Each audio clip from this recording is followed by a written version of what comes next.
ดีท่านผู้ชมที่เคารพท่านผู้ชมคงจะรู้ดีแล้วเกี่ยวกับพยาธิไก่ตายห่าซึ่งพยาธิไก่ตายห่านี่มีชื่อทางการแพทย์ว่านิวคาสเซิลสัตว์ปีกที่ติดเชื้อพยาธิดังกล่าวจะมีอาการคล้ายคือกับสัตว์ปีกที่ติดเชื้อพยาธิไข้หวัดสัตว์ปีกดังนั้นมื้อนี้รายการพวกเขาจะนำเสนอทานให้ความรู้เกี่ยวกับความแตกต่างของพยาธิไข้หวัดสัตว์ปีกและพยาธิไก่ตายห่าในหลายปีผ่านมาท่านอาจจะเคยได้ยินเกี่ยวกับพยาธินิวคาสเซิลหรือที่พวกเฮาทุกคนเคยเอิ้นกันว่าพยาธิไก่ไตห่าซึ่งอยู่ในประเทศเฮาเมื่อมีพยาธินี้เกิดขึ้นในแต่ละปีก็จะเฮ็ดให้เป็ดไก่จำนวนหลงหลายต้องตายแต่พวกเฮาก็สามารถป้องกันเป็ดไก่ให้ปลอดภัยได้ด้วยการซักยากันพยาธินับแต่ปี 2004 เป็นต้นมาได้มีพยาธิใหม่ชนิดหนึ่งเกิดขึ้นอยู่ในสาธารณรัฐประชาธิปไตยประชาชนลาวเชื้อพยาธิชนิดนี้มีชื่อว่าพยาธิไข้หวัดสัตว์ปีกหรือที่พวกเฮาฮู้กันในชื่อ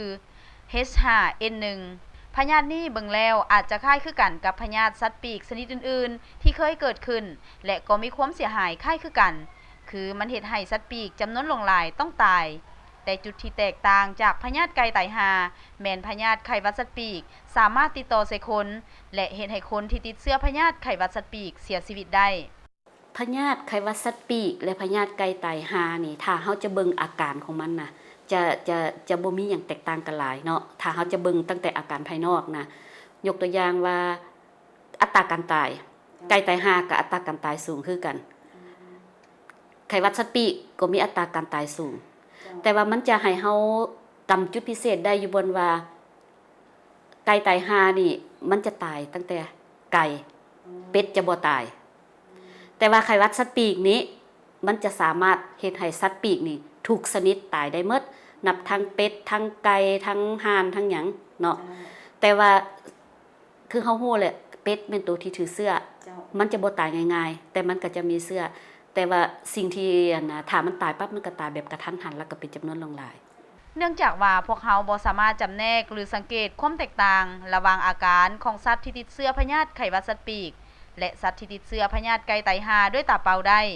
โดยเฉพาะแม่นการสังเกตกับสัตว์ปีกบางประเภทคือเป็ดเพราะเป็ดสามารถติดเชื้อแต่บ่แสดงอาการพยาธิไข้หวัดสัตว์ปีกให้พวกเฮาเห็นดังนั้นจึงจำเป็นต้องได้รับการยั่งยืนจากห้องวิจัยเท่านั้นจึงจะสามารถรู้ได้ว่าสัตว์เลี้ยงดังกล่าวติดเชื้อพยาธิไข้หวัดสัตว์ปีกหรือบ่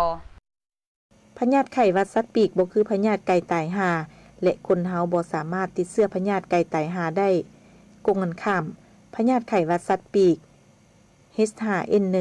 คนเฮาสามารถติดเชื้อไข้หวัดสัตว์ปีกและเสียชีวิตได้พยาธิไข้หวัดสัตว์ปีกสามารถติดต่อจากสัตว์หาสัตว์จากสัตว์หาคนเป็นพยาธิระบาดที่ร้ายแรง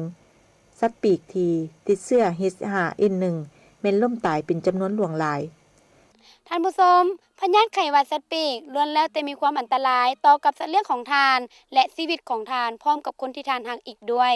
ดังนั้นอย่าลืมเมื่อทานพบเห็นสัตว์เหงาหรือตายโดยที่บ่รู้สาเหตุทานต้องเฝ้าไปแจ้งนายบ้านสัตวแพทย์บ้านหรือโทรศัพท์มาหาพวกเราได้ที่นัมเบอร์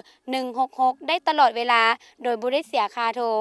และในตอนต่อไปพวกเขาจะนำเสนอทานถึงวิธีการป้องกันเกี่ยวกับพยาธิดังกล่าวสำหรับตอนนี้ตาต้าและทีมงานฮู้ทันไข้หวัดสัตว์ปีกต้องขอลาไปก่อนสบายดี